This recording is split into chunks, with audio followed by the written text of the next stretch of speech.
তারা এই হত্যাকাণ্ডের বিচার করবেন না, কারণ তারা নিজেরাই হত্যাকারী।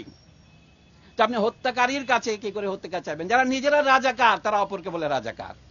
এই হত্যাকাণ্ড রাষ্ট্রীয় মদতে হয়েছে, রাষ্ট্রীয় বাহিনীর দ্বারা হয়েছে এবং রাষ্ট্রীয় বাহিনীর সহযোগীদের দ্বারা হয়েছে।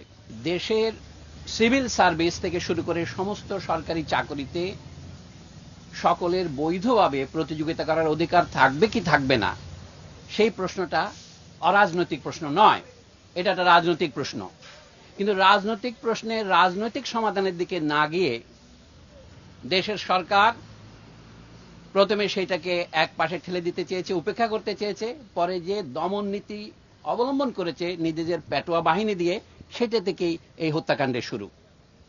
আমরা প্রথমেই পরিষ্কার করে বলতে চাই, এই হত্যাকাণ্ড রাষ্ট্রীয় মদতে হয়েছে, রাষ্ট্রীয় বাহিনীর দ্বারা হয়েছে এবং রাষ্ট্রীয় বাহিনীর সহযোগীদের দ্বারা হয়েছে, যাদেরকে আমরা বলতে পারি প্রাইভেট বাহিনী।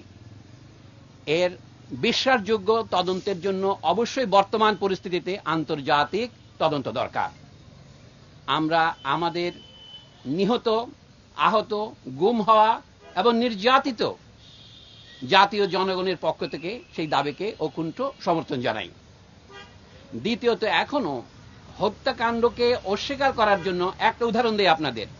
গতকাল শোক দিবসের নামে একটা প্রজ্ঞাপন জারি করেছেন মন্ত্রী পরিষদ সচিব। সেখানে দেখবেন নিহত এবং আহতদের জন্য শোক পালনের জন্য কালো ব্যাজ পরিধান করতে বলেছেন। আমরা কিন্তু সেটা প্রত্যাখ্যান করেছি, আমরা লাল ব্যাজ পরেছি এবং তারপরে তাদেরকে তারা শহীদ বলতে রাজি নন। তাহলে তারা যদি শহীদ না হন, শুধু নিহত হন, তাদের জন্য তাহলে প্রার্থনা করার দরকার কি? এটা একটা নয়, এই ধরনের অজস্র সবিরোধ আপনারা